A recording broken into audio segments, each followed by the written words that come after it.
When Israel was founded in 1948, it encouraged Jews to immigrate there from around the world, including Yemen. Operation Magic Carpet relocated nearly 50,000 Jews from Yemen to the new state of Israel in just over a year. This followed the expulsion of over 750,000 Palestinians, forcibly displaced in the Nakba in 1948. But Operation Magic Carpet held a dark secret that has still only partially been revealed, involving at least 2,000 children, what are called Yemenite babies. Yemenite refers to Jews of Yemeni heritage, and all these children disappeared after their arrival in Israel from Yemen. What happened to these children? Was this state-sanctioned child trafficking? And where are these grown men and women now?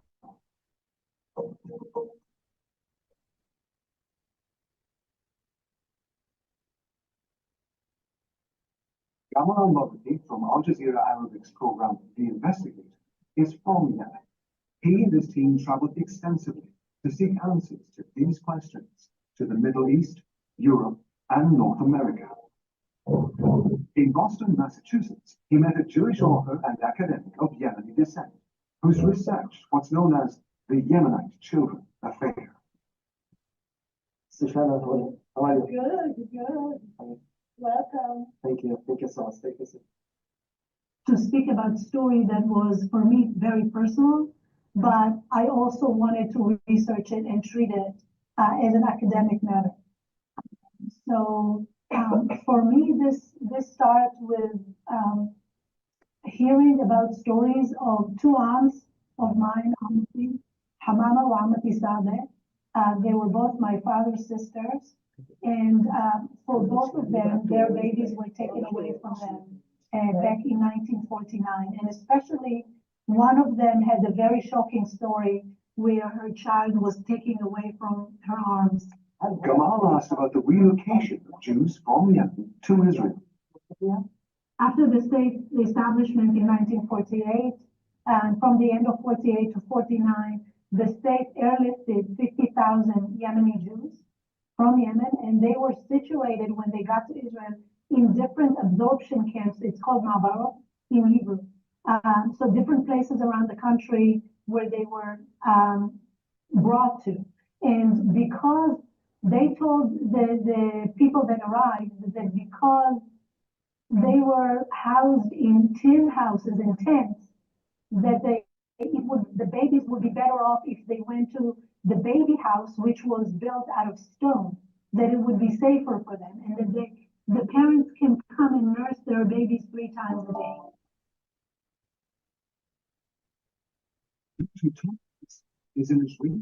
Shashi, would you like to say something now? Yeah. So as you just saw in the first 10 minutes of this documentary, the absorption state system instated a forceful separation policy between parents and babies. So it's not like this was optional. As soon as they arrived in Israel, and what was termed by the state Operation Magic Carpet, a term that already demonstrated the racist attitude towards immigrants from Yemen. So for me, when I was writing about the kidnapping of babies, interviewing family members, activists, nurses, and later journalists and editors, the why questions were haunting me, especially when I encountered reporters who were blatantly accepting the state's version of events with headlines such as, "Just not another investigative commission." This was a headline from Davar, but there were other similar one. And what more is that they cited the welfare of the children as the reason, meaning even decades after they were thinking that the kids were better off with what happened. So basically, this documentary begs 2 important questions. One, why did this affair happen in the first place? What led to the separation policy? And 2, why did the silencing continued for so long? Why would news organizations like the example I just gave you rejected call for investigations? So in brief, one answer is that the threat this narrative poses to the Zionist master narrative is big. It deconstructed completely, especially as Shochat argues, the notion that Mizrahim were rescued or saved out of their primitive conditions, which is what was written about us.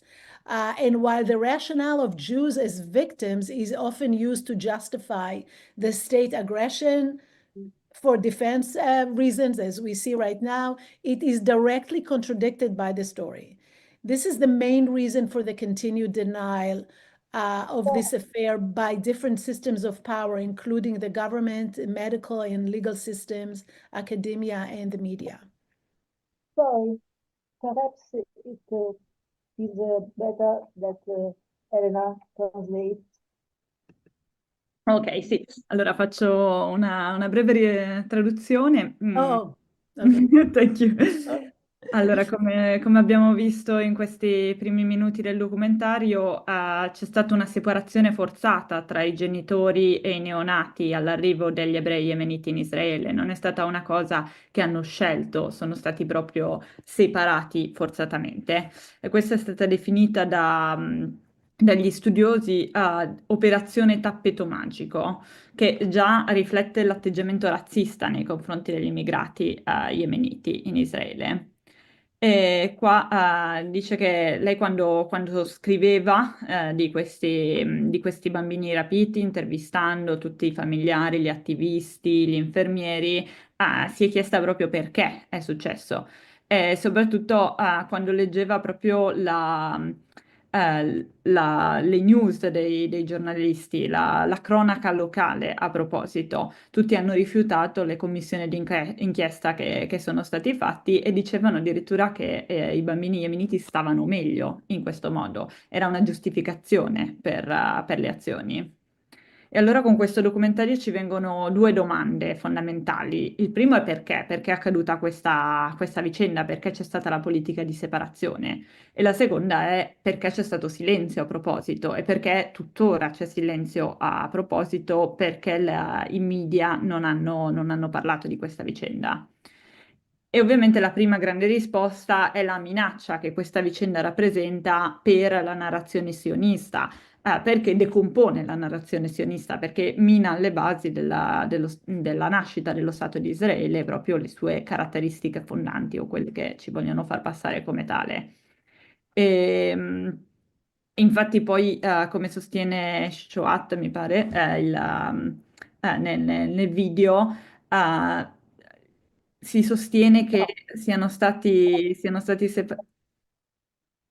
Non è la chat, è Smadar la vita.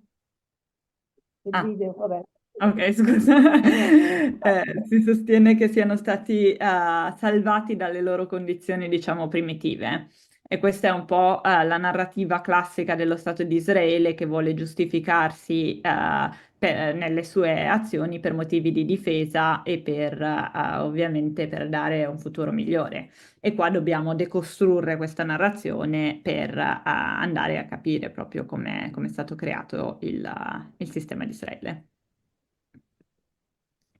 So the main point is to really understand the racist policies and ideology that were dominant in the early years of the state, but also it's important to note that they were instated and dominated before and well after 48. So when Yemeni Jews were first encountered Zionism, they were considered as cheap labor. The term was used by Zionism to describe them was natural workers, meaning people who didn't need much could be employed in harsh conditions and could be paid less than an Ashkenazi worker. So there was a hierarchy of payment, Ashkenazi, Yemeni, and then Palestinian. But the most significant issue that can explain how we got from discrimination policies in housing, in land distribution, in labor, to separating babies from their parents lie within the discourse of modernity and hygiene. The view of Mizrahi family as inferior and unfit due to their Arab culture was especially prominent and frequently articulated within this discourse of modernity and hygiene. Both discursively and politically, it prompted modernity as the central mechanism for making policy, for instating policies.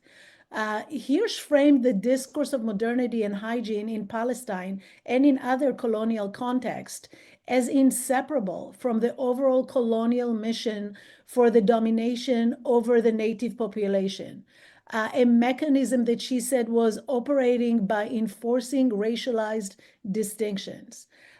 She further argued that the official public health text and the press authors aligned hygiene with what was considered civilized and Western, while any Oriental cultural practices were equated to being backwards, dirty, and primitive.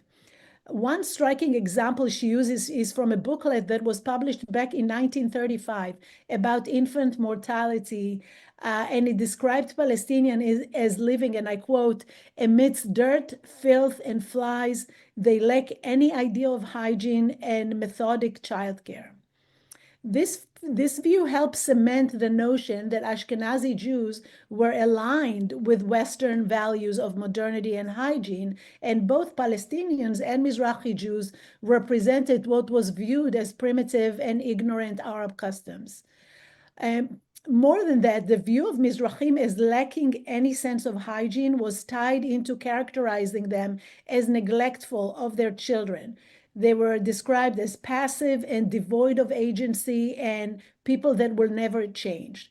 So therefore, it justified the view that was held by medical doctors and nurses and state clerks that separating the babies from the family was for their own good.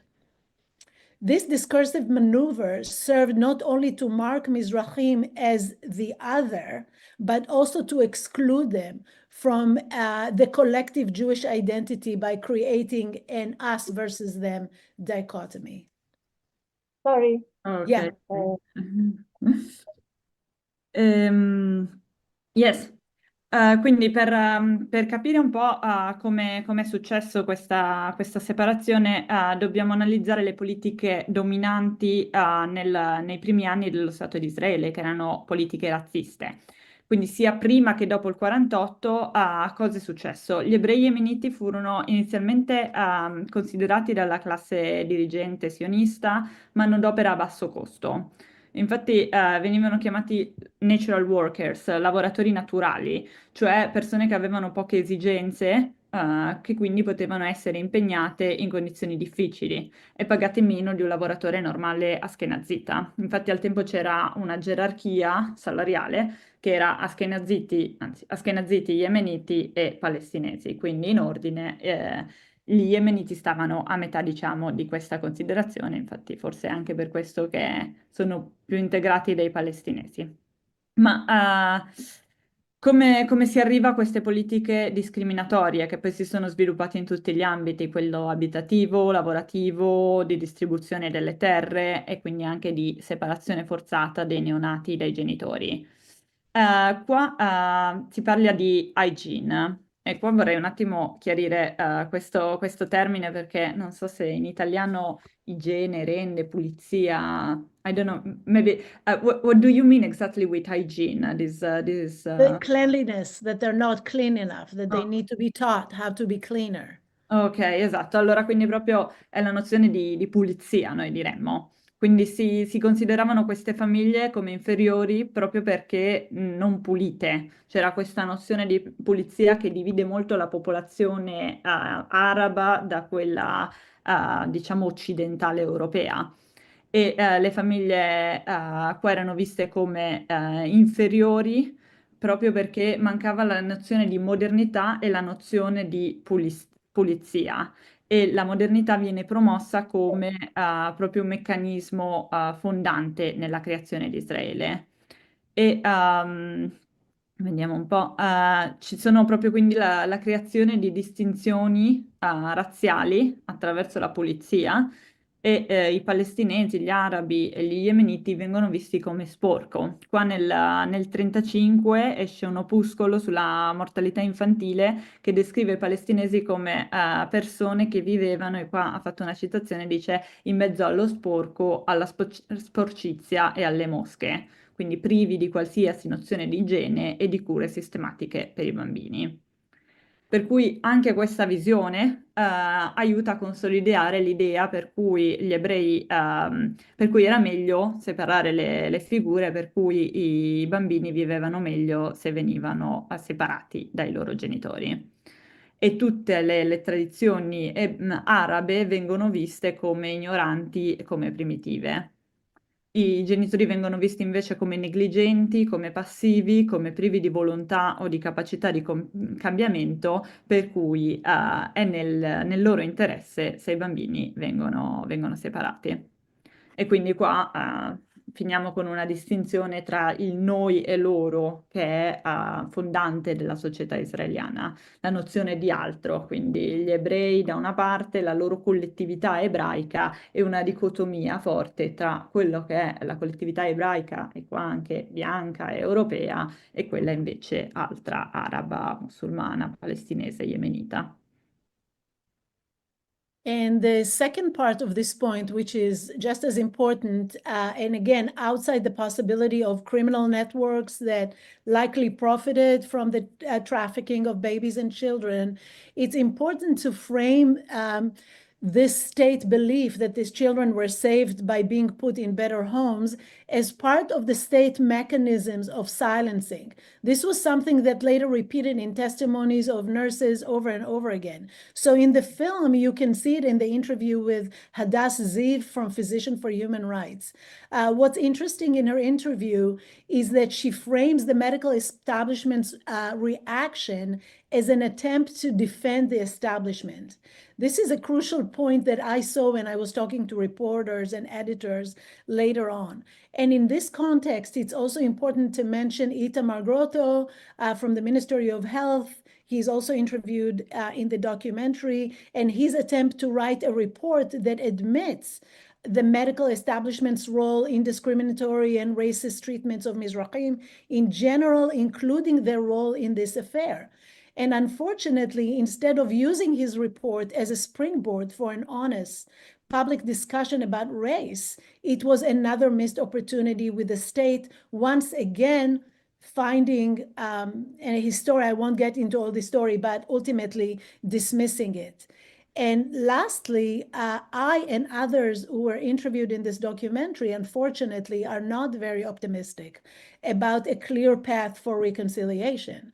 The latest attempt by the state back in 2021 came in light of lawsuits that were in the backgrounds and scared the state by several families, and they just wanted to quiet this. And while they acknowledged, quote, the suffering of the families, it was far from a real transparency, a public apology, closure. And the more our external conflict intensify, the further we are from dealing with internal tragic stories such as this. Thank you. Sì, quindi bisogna proprio ragionare su come si è costruita questa narrativa dei bambini salvati dai loro genitori che erano visti come sporco, e da come tutta questa vicenda è stata poi insabbiata e silenziata.